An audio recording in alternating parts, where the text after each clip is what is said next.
Good morning and welcome to a live podcast. I'm Bob Pace, and here we are to fight with CPS.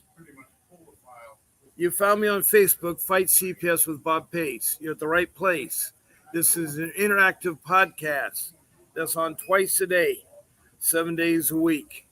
And I try to help out families that have suddenly encountered the child protection system, what I call the child protection system. It's a branch of social services that deals with the protection of our children from abuse and from neglect. It's also supposed to help families in need of food, of shelter, clothing, education, medical, even a job. They're also supposed to they break the family apart to family reunification because the best parents are the biological parents. The best parents are the biological parents. And so I welcome you all to this podcast because you will find answers. I will help you. I'm not an attorney. I'm just a loving family man that has 6 children, been married for 31 years, and I want to help you all. And I too experience CPS too. I too experience CPS. Now, this is the interactive podcast, which means there are 4 ways that you can interact with it. And the first way is just by being in the podcast, just by listening and being in the podcast, in the room, taking notes. Now, please subscribe down below. You can look down below, and it's subscribe. Please subscribe to my podcast. Also, if you want to get notified when I'm on, click the notification button so you always find out. Now, I'm broadcasting YouTube using the StreamYard application. Now, let's say you wanted to text in a comment or a question. Now, all you'd have to do is a text in a comment or a question is first show your name. And it's the name that is simple to address. I know a lot of you may have fancy names like Jumping Elephants or Psychedelic Hippopotamus or Dancing Butterflies or Gone with the Wind. But I'm looking for names like Kathy, Mary, Bill, Tom, Debbie, those kind of names. So just put your first name. I don't need to know your last name. Also, I like to know the city and the county you're from. And if you don't want to give me the city, at least give me the county so I get an idea where geographically CPS is good or bad. And then I also ask for the city and country because many of my text messages have been from other countries, about 13 of them since I've been doing this since October of 2023. Now, some of the countries that have texted a message to me has been Bangladesh, New Delhi, India, a country in the Middle East, but it's all in Arabic, and I don't know what it was, but it was a Middle Eastern country. And then there has been the continent of Africa. There's been several countries there, been Liberia in the north on the west coast of Africa, then further south on the West Coast province of South Africa. Then in Central East Africa is Rwanda. It's a small country right near Lake Victoria. And it went through a terrible time in 94 where 1 million people were murdered and slaughtered during the civil rights and over 500,000 females were raped. And then we drop over to the East Coast down to Mozambique, which is above South Africa, below Somalia, and it's across Madagascar, the island of Madagascar. Then we move over to Europe, and I've heard from England, Scotland, Wales, part of the United Kingdom, and also Denmark and Europe. Then across the pond, we have North America, where I've had several provinces from Canada, including one of them that was a First Nation Indian. The Canadian Indians are called First Nation Indians. First Nation is what they're called. We call our Indians in the United States Native American Indians. And so there's a little bit of difference there. But I've heard from Vancouver, British Columbia, and so forth about their cases. And then I've heard from all 50 states, including Washington, D.C., And it seems like 90% of you have your children taken away and are desperate need of help because your kids weren't in imminent danger. And it's all over the place. I thought it'd be just one area, but I've talked to people from the Rosebud Reservation in Rosebud, South Dakota. That's the home of the Lakota Sioux. I've talked to the Cherokee in Oklahoma, and I've talked to other tribes there because I do address something called the ICWA, the Indian Child Welfare Act of 1978, and I'll explain about that in a little bit. But it's really important that you do take notes and that I'm here to help you. I'm here to help you. I have a lot of experience talking to people and them sharing their stories. I've also had some good news. Some people are starting to get their children back. One person in Brooklyn, New York has the child protection system on the ropes. Has the child protection system on ropes. Now I know everybody's calling different names for the child protection system, but when I say CPS, I mean the child protection system, including all the names. Like in Arizona, Department of Children's Service, DCS, and so forth. So please be complete with your case when you text in a message, so I understand what your background is, like what kind of family structure do you have? Are you a husband, wife, girlfriend, boyfriend, lovers, a partnership? Are both parents involved with the children? Or is it just a single parent? And then also, are the same parents of the children, or are there different parents? And then I'd like to know the ages of the children, the sexes, and also what allegations that the CPS called you out on, and more of the details. And then how were your children taken? How were your children taken? That's very important. So I'm trying to understand that. And lastly, where you at on your case? Are you the beginning, the middle, the end? Could be going on for 3 or 4 years. So that is a second way, by just texting your comments about your case. And the third way is to be guest on my podcast. Now, to be a guest on my podcast, all you'd have to do is schedule with our show producer. Her name is Grace. She works behind the scenes, making sure this program goes well. She has all the podcasts for Mr. Davis Associates, which is the law firm that produces this podcast. And I want to thank Mr. Davis for providing this forum here. And I know that a lot of you are really thankful for what Mr. Davis is sharing with you guys, what he's sharing with you guys. So anyway, I'm on 7 days a week, twice a day. That's 14 shows. So all you do is pick one of the 14 shows.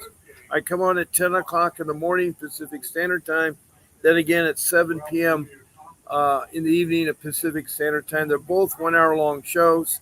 There is exception on Sunday. I come on at 8 o'clock because I have church with my family. So I'm on at 8 o'clock instead of the 10 o'clock time. There may be other times that I switch my times to, but right now I'll let you know. This being the football season, Friday Night Lights is on Friday, which is the high school football program, and my son loves football.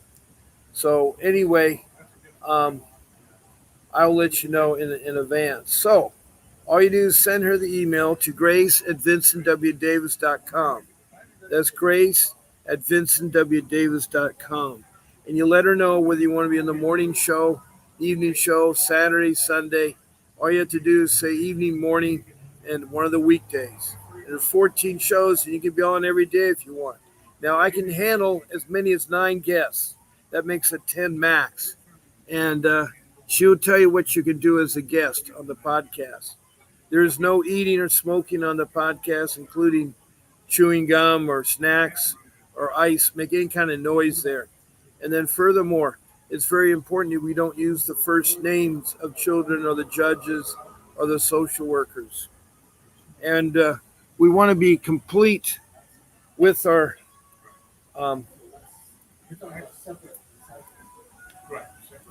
case. I forgot to put my headset on.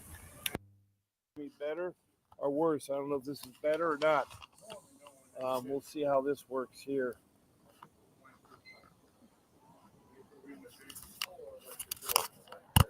Maybe this is better. You don't hear so much of the background noise. I am broadcasting live from Surf City, USA, a mile up from the beach. It's a overcast day. Not much wind is blowing. The surf has come up a little bit. So there is surf there. But I do this podcast outside during the morning, and then the evening I do it at home at my studio. And so I want to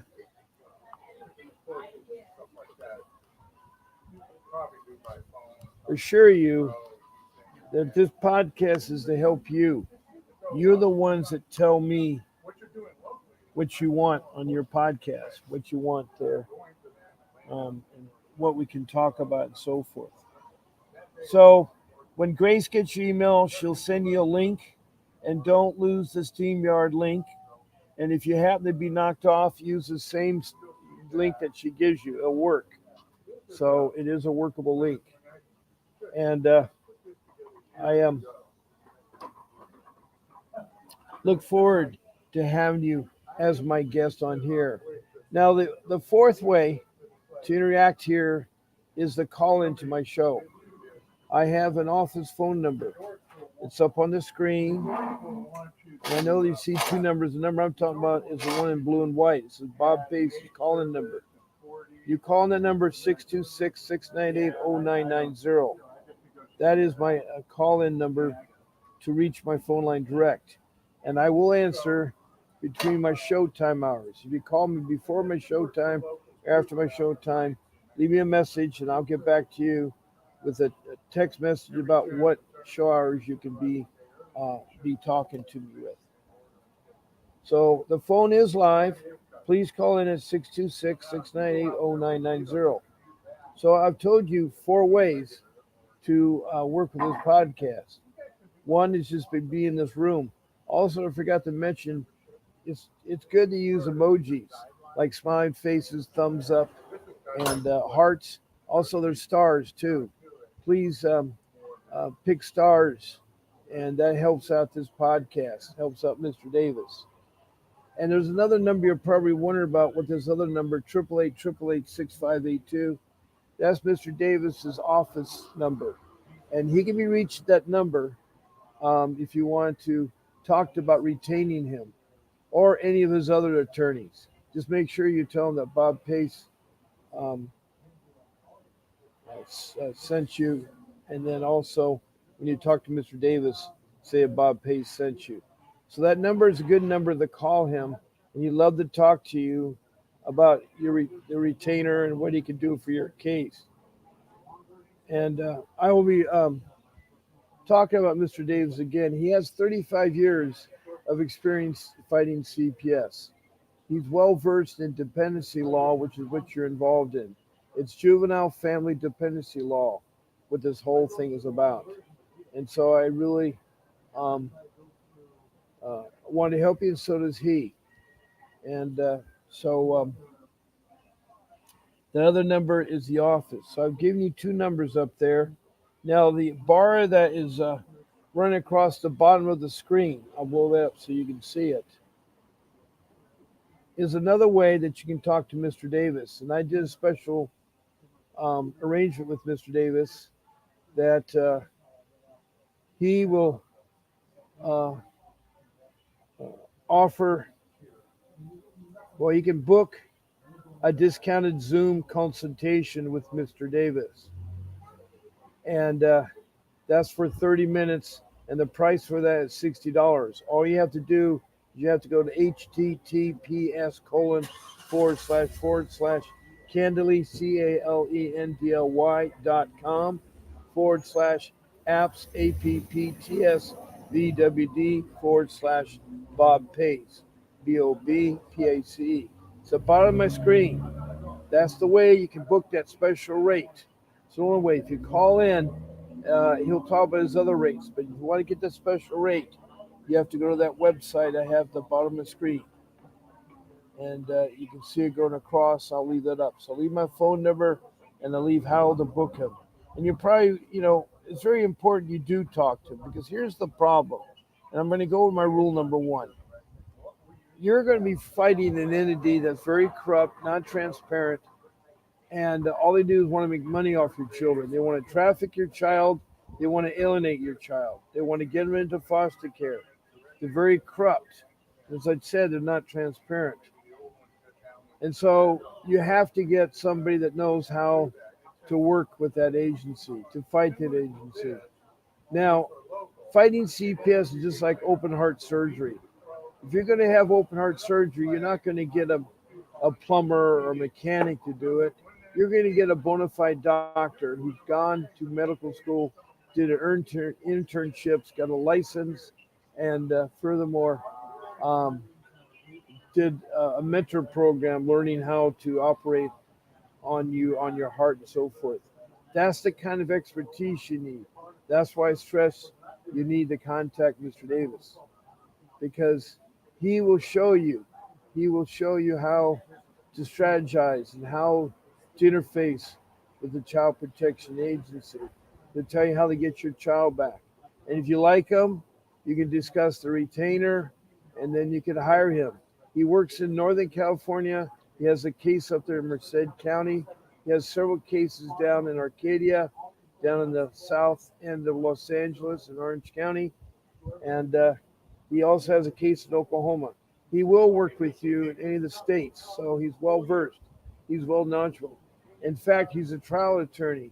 Not only that, he fights CPS on civil lawsuits, violation of your Constitution, and your civil rights being violated. He will sue CPS, and he's won millions of dollars both in state court and federal court. So he's not afraid to stand up to CPS. He has the schooling and the education. So for $60, you're getting really a wonderful man that will help you with your case. He has podcasts, and he wants to help you. He cares about you. We all care about you. So that's my first rule. I've told you how to interact with this podcast, and my phone line is open, and um, you can go to that website to book a meeting with Mr. Davis.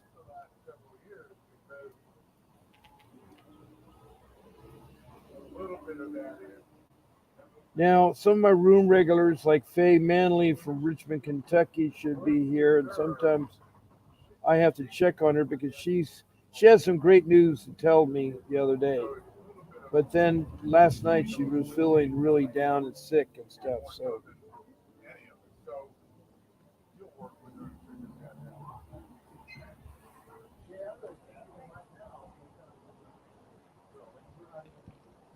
okay.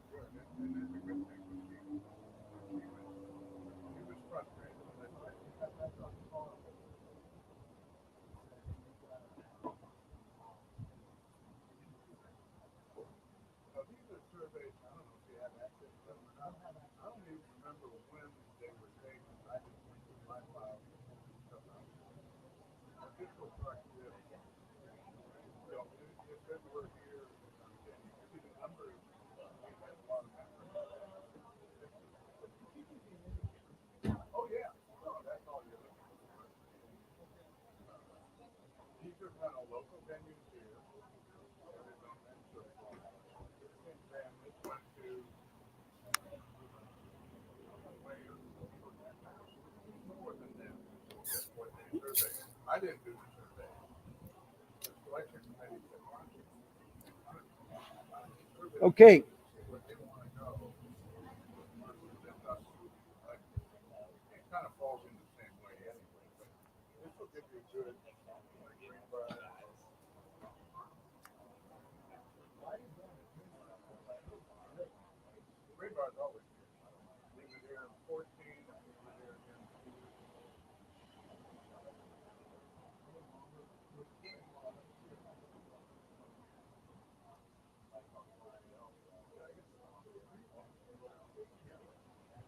Now, this room, there's several ways we can go in here. We can talk about The rules I've come up with, there's 4 more rules to talk about. I just talked about the first rule about hiring an attorney. There's also topics we can talk about, and I have about 75 topics open. So if there's any questions, even if it's particular to your state, I'll help you. Then there is this Cora Digest. I found a lot of CPS cases that's interesting and it can help you.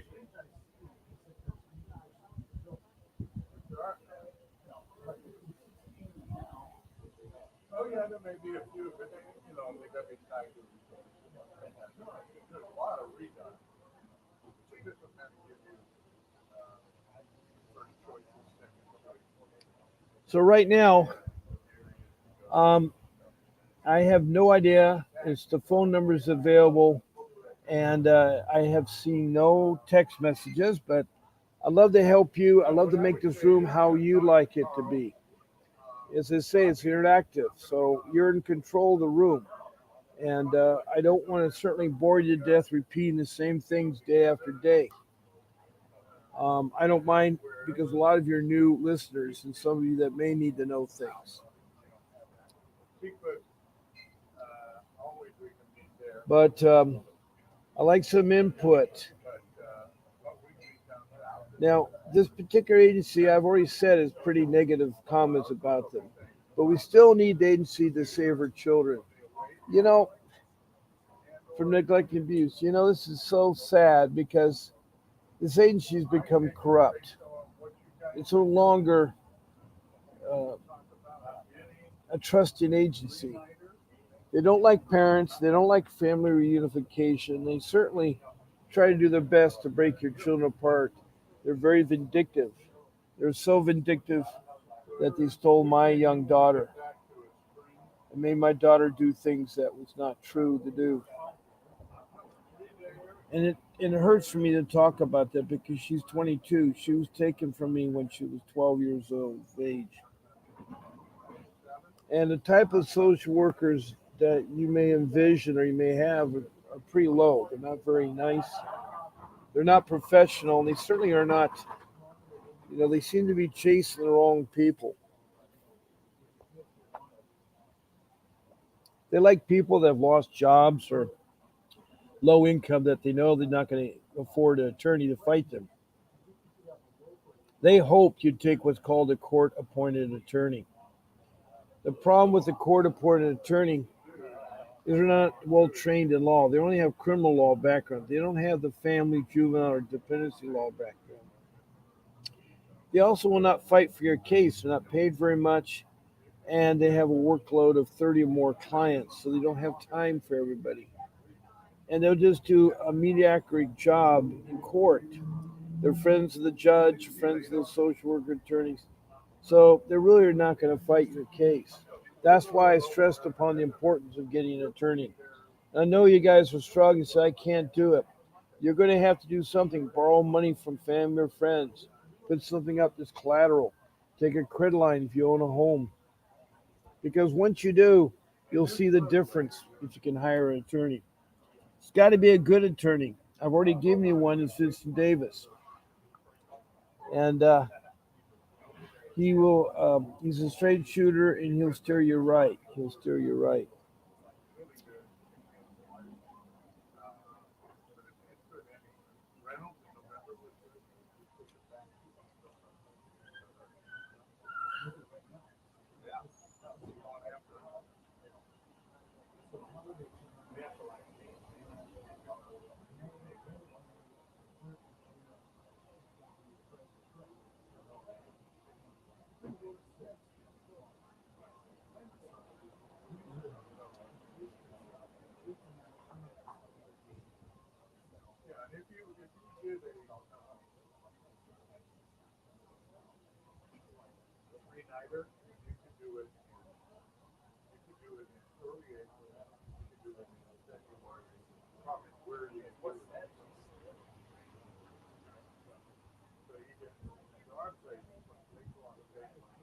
Now, I'll go over my rules really quickly since somebody hasn't really said anything of what they like to hear. I already mentioned rule number 1. And it's all possible you want to get a real bona fide attorney. I had to sell my home that I worked 40 years for to hire my attorney because I had no equity left in the home. And so I was able to get my home sold and have money to hire Mr. Davis. And that's the way I got back my children. Now I have 6 children, 3 older ones, 3 younger ones. And my 2 boys and daughter were taken at ages 9, um, 12, and 15. And they were taken when they weren't in imminent danger. And they put them in imminent danger. They put them in a shelter that was not safe, it was dirty, no sleeping accommodations, food was bad. It was next door to the juvenile prison. So the juvenile prisoners could interact with the shelter, with the kids at that shelter. And it was bad. It was bad, and that's wrong. It should not be the case.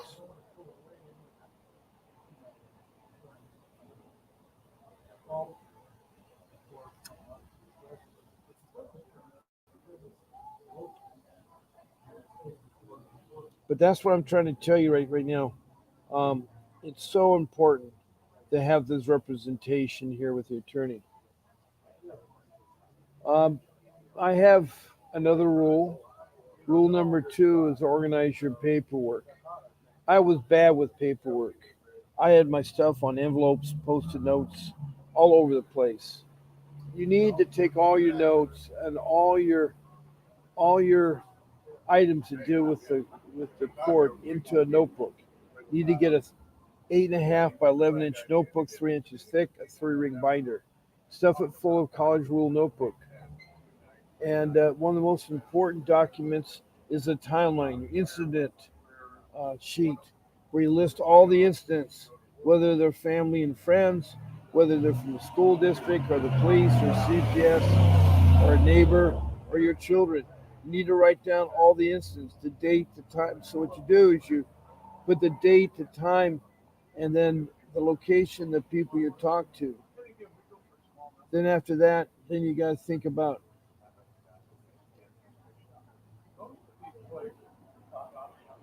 thinking about um, what the incident was about. Just a simple sentence. Describe the incident. Then you want to do the outcome. If you don't know the outcome, wait until you do know it. Leave space. Then skip a couple spaces to the next incident and the next incident.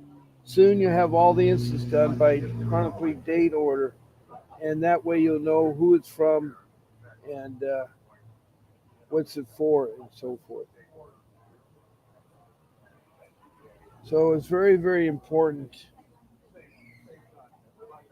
that you keep that record. It's a lifesaver because you won't remember things 3 years from now. And you can use highlighter to highlight the notes on that notebook. So that's rule number 2.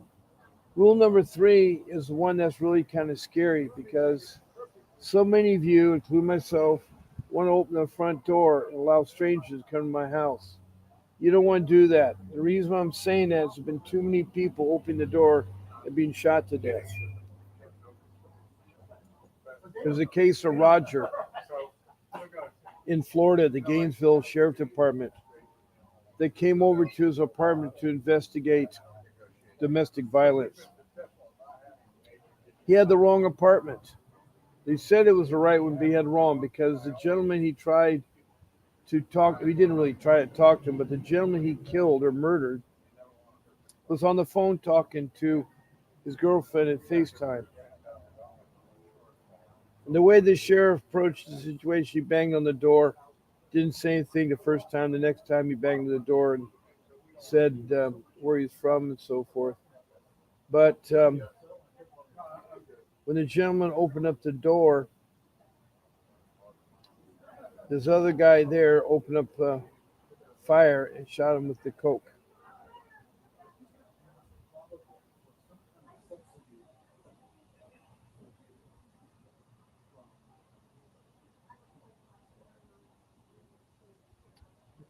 So you don't want to answer the door the first time. I usually do this is I have appointed knocking or ringing. So if people want to see me, they'll have a certain ring or knock, and then I'll open them up. You don't need to open the door to every Tom, Dick, and Harry, and CPS is a Tom, Dick, and Harry, and so is the police department. There's only three ways they can take children from you or enter your home, I should say. One way is you give them permission. If you give them permission or a family member staying there gives them permission, then they're in your home and they'll search it, they'll take your children, and they'll ruin your life.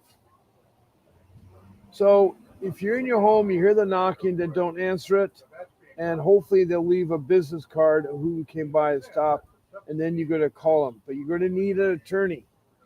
Anytime you're involved in CPS, you need an attorney. And the attorney knows all the laws and the regulations to keep your children with you.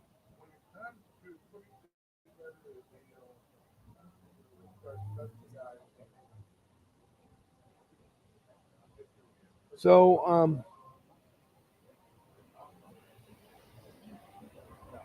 when they come a knocking, you just don't answer the door. Now, the other way, the second way they get into the home is if there's domestic violence going on. And this means if, for instance, you're fighting with your partner, you're yelling or screaming or using weapons, or you might be fighting with uh, your business associate, whatever the case be, you do not fight in front of children. No arguing in front of children. That's a no-no. That'll get you a lot of trouble. You have to do a timeout. If you're arguing with your spouse or anything else, you do what's called a timeout. You go away for 5 minutes, think about what was going on, and calm down. And then you should come back and talk about it away from your children. You should go for a walk or something. Don't let it time out and go give a timeout, then do nothing afterwards. That's important with your children too. Explain what the purpose of timeouts. They have timeouts in football. They have timeouts all the time. And it's for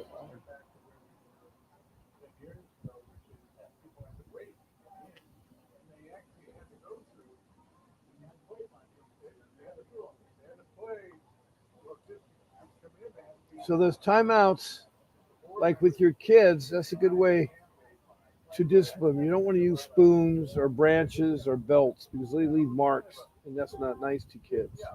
You tell them you want to time out. Now, hi, Faye. Thank you for coming in. Um, Everybody, I think I only have a couple people, including you, but I'm glad that you're here, Faye. And I was talking about how to enter the home, or rule number 3. Because so far, no one's saying anything unless, Faye, you want to talk about something. You want me to call you? You call me. Now, Faye has finally, after 12 years, started to make headway with her case. It's been reopened, and she's dealing with the new panel, the new board, the new ombudsman. And after 12 years, she's trying to get her child communication with her child. Her child wrongly was taken from her young girl child. She has her son, who's a special needs child, but she had to make the ultimate sacrifice decision when CPS forced her to abandon her second child, which was her daughter. Faye had the misfortune of being brought up in social work too, and being in social work was hard on her. I mean, I'm sorry, not social work, in in child protection services. Unfortunately, she had a mother that wasn't very good with certain skills and did drugs and stuff, and so Faye was in and out of her home, and then as a teenager, she was on the streets. Somehow, she got a high school degree and then got a college degree in nursing. She's a better woman because of that, but she made the ultimate sacrifice of giving her daughter, which she loves very much. But anyway, her case has now been reopened, and so she wants to go very slow at first. And and I hope it does make an impact, Faye, because it's well written. She's read it to me, and it's a well written report. Well written report. So I got hers up there. So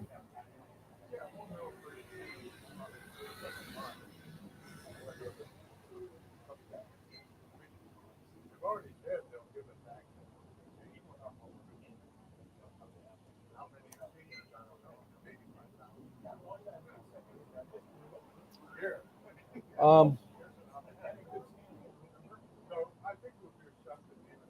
so, Faye, do you want to say anything more about your report or what's it going to do for you or about your case? Or you want me to explain it for you?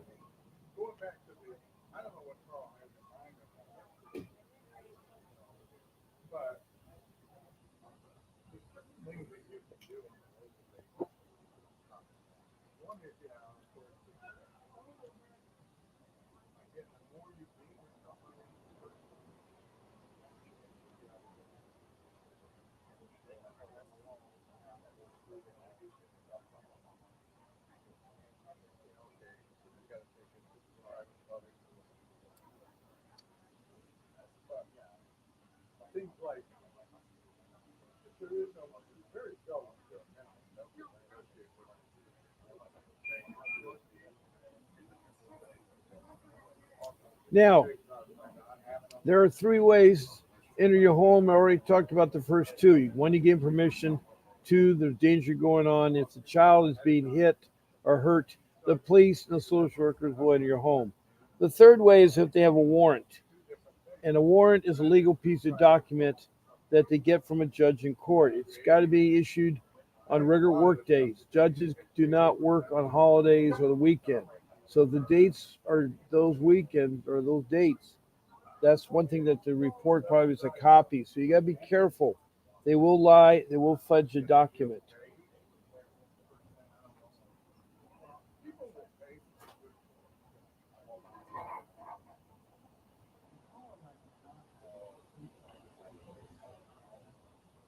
And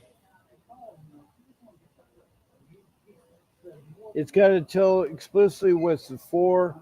It'll say the warrant, and it'll say so and so addressed to the parties in concern. It could be a husband, wife, or partners, whatever the case would be, your family structure. It'll say the names of the children, and also it'll say the allegations.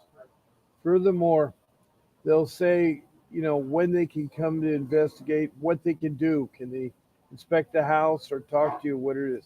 That's the purpose of a warrant. Now, if you happen to encounter them outside your home and they're walking around or exploring things, be courteous to them, but tell them that you need to speak to your attorney if you're going to talk about legal matters. Because anything you say, you want to keep to yourself. You don't want to say anything that will incriminate you. So don't talk to social workers. Say yes or no answers. Say, I'll get back to you. Give your number. Give your name and number. And make sure they have an ID on that you compare the name they give you so it's the right one. Get the badge number for the policeman because they too will sometimes lie about who they are.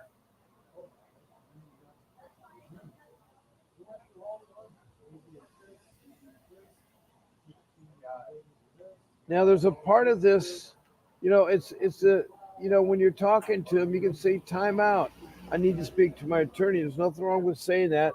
That ends the discussion, and you can say you get back to them. Get back to the police or the social worker. But whatever you do, do not tell them a lot of things they want to use because they will use it against you. They will use anything you say against you. So you gotta be careful what you say. It's very important to be careful what you say.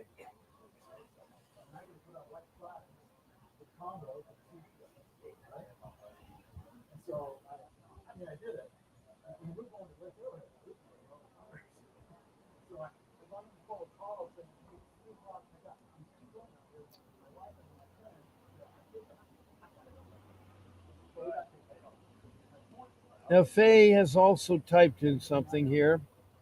I was hoping that it would bring awareness to the public of how, and she's calling her CPS, CHFS. I think it's called the Cabinet of Health and Family Services. And she has DCBS. Anyway, she's talking about the CPS. And its awareness to the public actually is operating opposed to how they've had the public believe in they operate and will put some pressure on the governor's office to put a stop to illegal practices. Yes, such as abducting children, such as taking your children, put in foster care for no reason.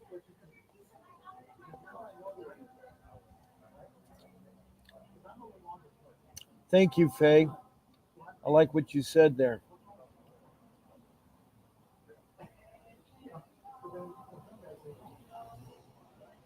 Now, another thing that happens too, my rule number 3 is trafficking, medical trafficking.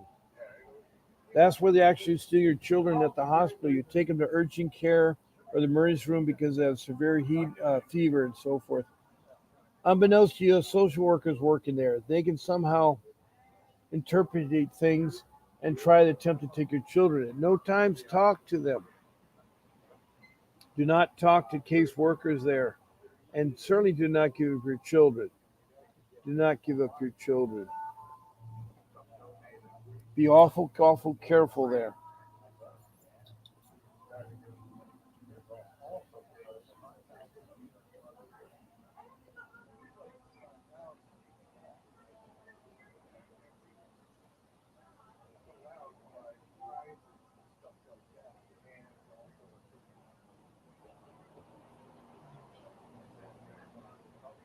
Another part of medical trafficking is getting pregnant and having your child at the hospital. CPS again will interfere if they see positive results testing. They will try to take your child away. They need a court warrant. They cannot take your child away. So it's very, very important that they have that warrant there. And if they're in your birth room, tell them to get out of there. They have no right to be in there. Neither does the policeman. See, the social workers always like to take the police along because they make an image. You know, the police have a terrible image now because they're probably look at the Billy bad persons. And they're very intimidated with their combat boots and their uniforms and so forth.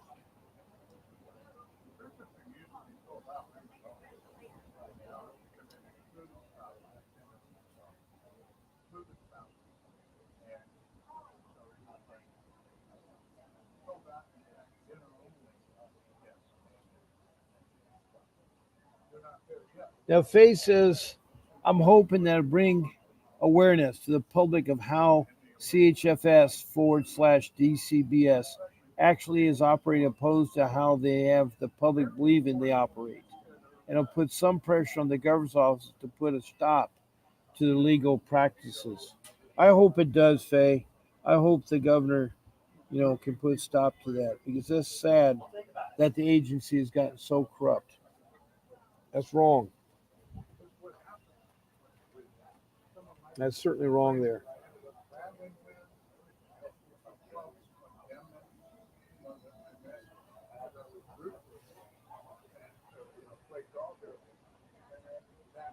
So if they happen to come in your room while you're having your child, tell them to get out of the room. You have every right to. That hospital is supposed to have a private room for you to give your birth to your child.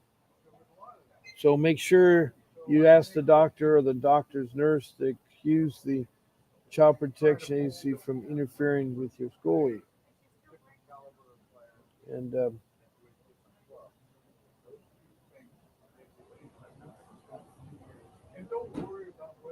I want you to think about, be awful careful. Don't give up your children. Now that's rule number 3. Rule number 4 is to do research. You want to spend at least 50 to 60 hours, a week's worth, 8 hours a day, of finding everything you need to know about CPS, the Child Protection Agency. Everything you wanted to know. And they could be about your case, about the judges, about the court, how CPS handles it, and so forth. But you got to make sure you put the right date. The right location, I guess you should say. So, if you start off and you live in Athens, Georgia, you want to say Athens and Atlanta, Georgia. You want to put a second city in there if the city's too small. And then you want to type in CPS and then whatever the subject matter regarding CPS, their dependency courts. And that way, in Athens, Atlanta, Georgia, what are the dependency courts like? And they'll be able to tell you that. Um,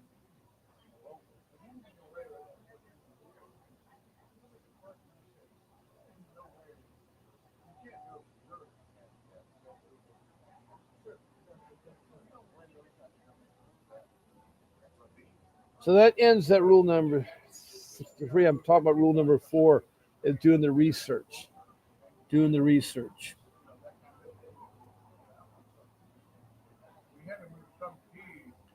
Now, Faye says something here. Make sure your POA is clean, background, and financially capable of caring for a child. Those are two very, very important things. Now, Faye, what is POA for the listeners that don't know what POA is?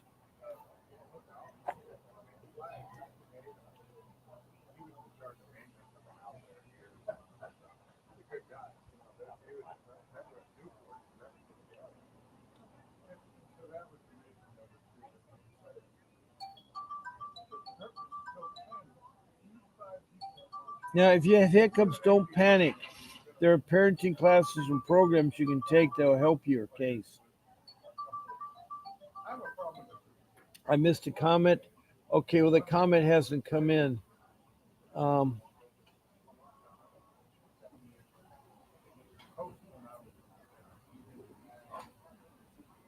power of attorney.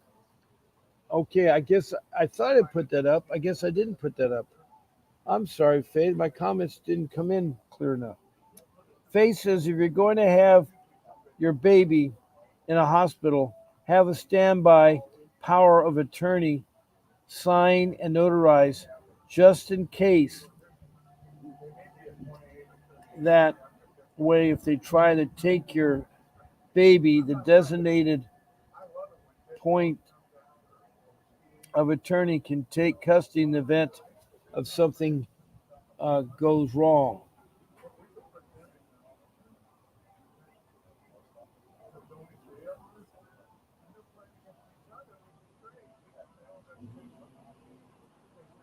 Then she says, make sure your point of A is clean and background and financially capable of caring for the child.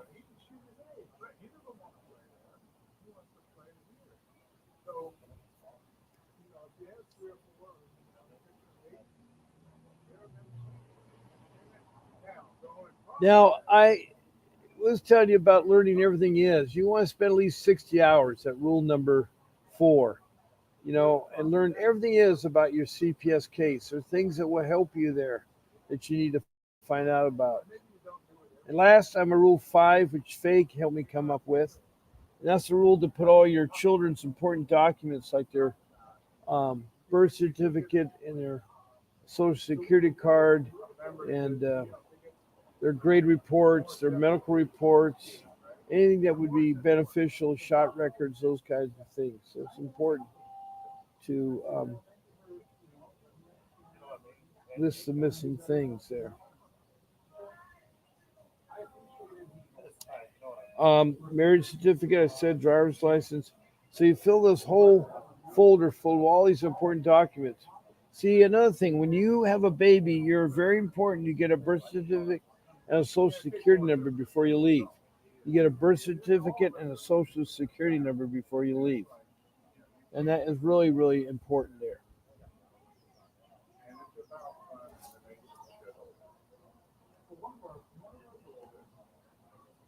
Again, my phone number is live, and you can call me at 626-698-0990. And I'm glad you take the call and help to answer your question or your concern, your comment there.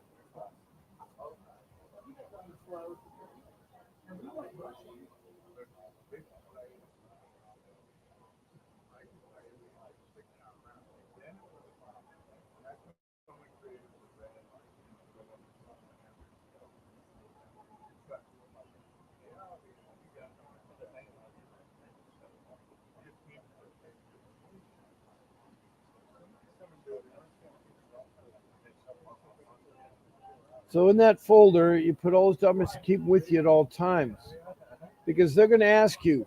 They want to prove that you're the father or your marriage, that you're married to a husband and wife. That's what a marriage certificate will show. The birth certificate will list the father on there. You don't want them to put a foster care parents on that. That's wrong. That's a no-no. Also, be forewarned in California that your children can emancipate at the age of 12. Every state it varies. But what I mean by emancipated is that they suddenly don't want to be raised by you or handled by you. If they're under the age of 18, they have to do that. Um,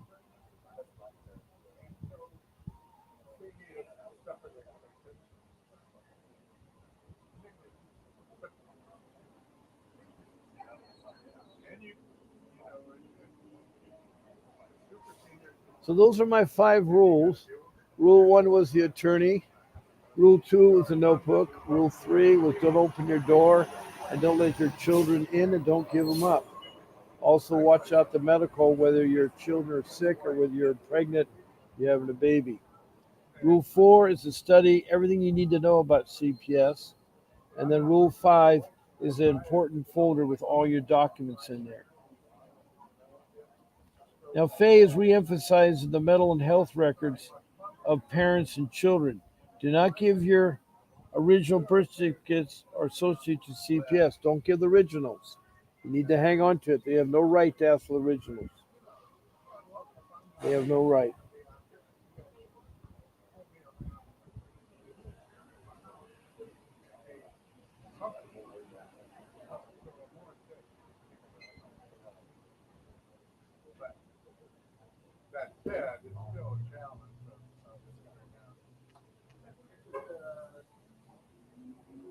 So that's very understandable. Thank you, Faye, for adding that in there. I put it up on the screen, so it's there, Faye.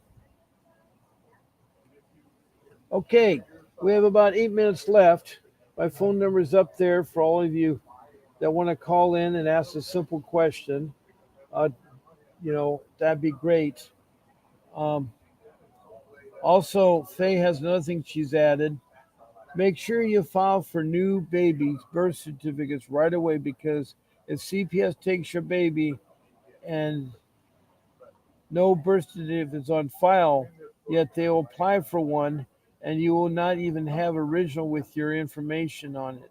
If your rights get terminated, you'll not be able to get a birth certificate showing um, you ever birthed that child. Yeah, that is tough, Faye. I'm glad you shared that with our listeners in the room. I hope everybody saw that because that's really well spoken, Faye. Well spoken.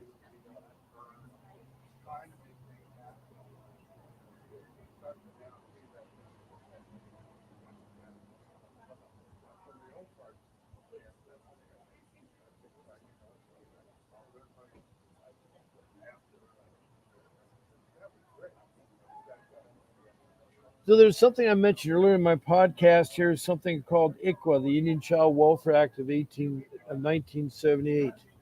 That was passed by Congress to keep our Indian children from uh, being adopted out through foster care, instead be reunified with their family. It's important we do that.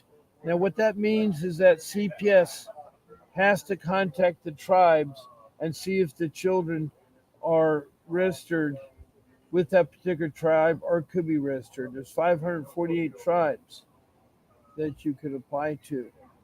And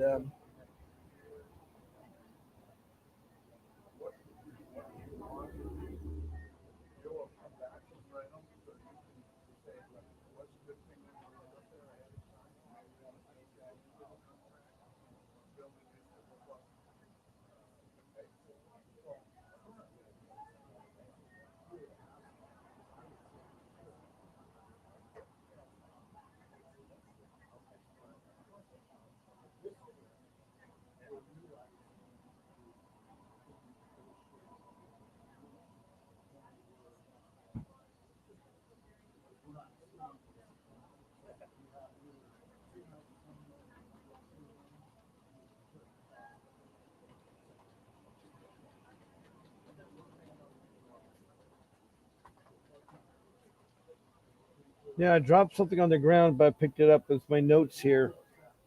Um, okay, when I said the 1978 Indian Child Welfare Act, um, that was passed. It was 100 years late, but that forces CPS to contact the tribe to see if the children are registered or could be registered with one of the 548 federal recognized tribes. If so, they turn the children over to the Indian tribe, and they in turn will turn to an Indian family, and they'll try to unify that child with the family. They believe in unification, and CPS for a long time, since 1878, was putting children, adopting them out. Indian Native children were probably the number one adopted child, being uh, mass adoptions in the late 1800s, early 1900s.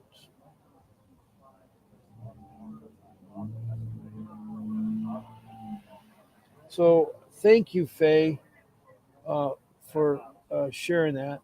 Also, Faye is putting up there the Indian Child Welfare Act and the National Indian Child Welfare Agency, which is in Canada.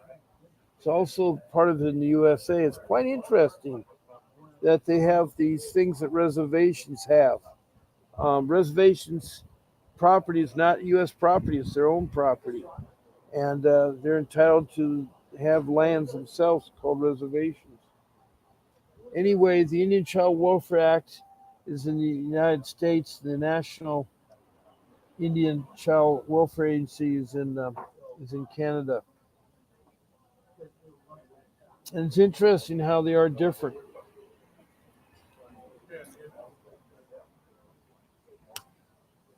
Now, I'm getting close to my podcast. It's 11 o'clock, and I want to thank Faye for joining me this morning. I want to thank all my listeners and everything. And God bless you. Keep trying to fight for your case. Remember those 5 rules. And I will see you tomorrow. I may see you tonight at 7 o'clock Pacific Standard Time. God bless y'all. This is Bob.